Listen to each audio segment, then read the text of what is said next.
Hello, good people of the United Kingdom and people elsewhere in the world that are friends of the United Kingdom. Not some of you guys in Europe who are a bit pissed off because we're leaving. Sorry if we've been your cash cow for a long time and you got used to it, but we've decided we're going to leave. And it's going to happen on the 29th of March, which is pretty soon. In fact, it's 21 days away. There you go. So get prepared. So what we're talking about today?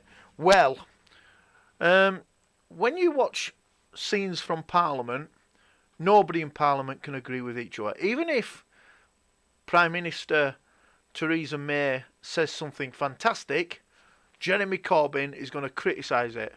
I think they're dickheads. Because if I was Prime Minister and Jeremy Corbyn said something that's fantastic, I would stand up and say, yes, Jeremy, that's a fantastic idea. And I'll tell you what, we're going to nick it. We're nicking your good idea to make us a better party. But they can't do that. They're all dickheads. So, we've seen them all week arguing about Brexit, which is happening. If it doesn't happen, what is going to happen in our streets? But why should we trust Jeremy Corbyn on a safe idea for leaving the European Union? Is he the guy that we trust, really, who could take over from Theresa May as Prime Minister one day and keep us all safe? No, he's not, and I'm going to tell you why. This guy's history is shocking, and I've just picked out 10 things out of hundreds of things that Jeremy Corbyn's done.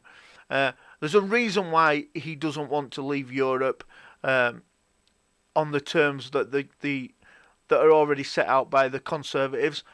And the reason is, they haven't set any terms out yet because they're chuffing useless. And the other reason is, he's not Prime Minister. So he's going to be opposite to them, whatever.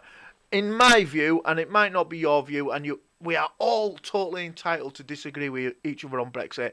But in my view is, he's a complete bellend, and she's a complete bellend as well. But here are some things why you shouldn't trust Jeremy Corbyn at all. He invited 2 IRA members to Parliament 2 weeks after the Brighton bombing. That's shocking. Number 2, he said that Hamas and Hezbollah are his friends.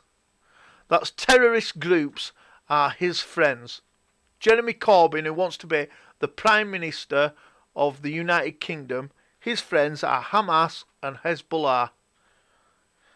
He opposed banning Britons from travelling to Syria to fight for ISIS.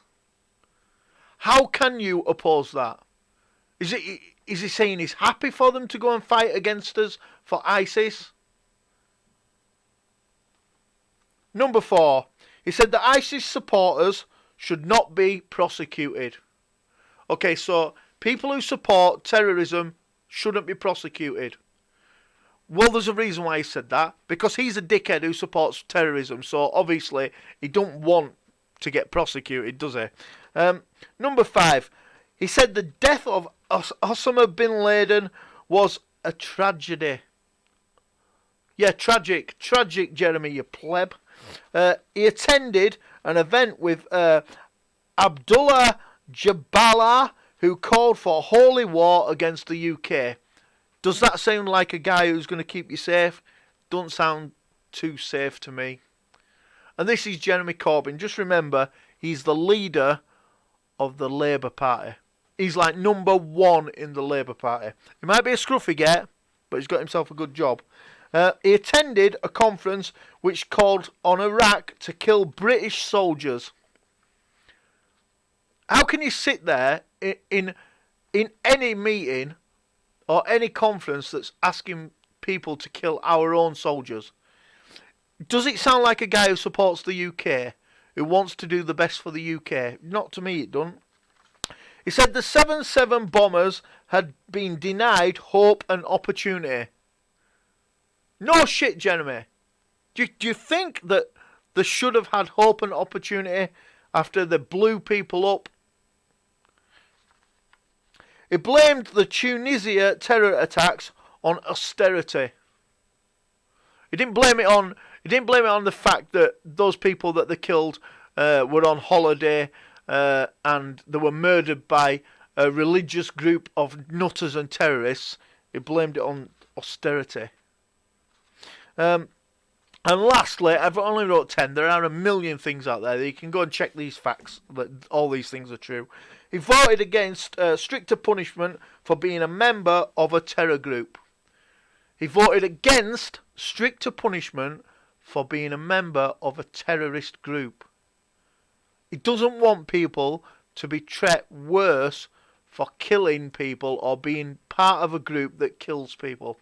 Anyway, not much about Brexit, but he's not the guy to lead you through Brexit. So anything that Jeremy Corbyn says at all, you can absolutely take with a pinch of salt, because he's not doing the best for the UK. He's doing the best for his terrorist mates and his nutty brain cell that he's got left. So there you go. Happy Brexit. 21 days to go. Happy days.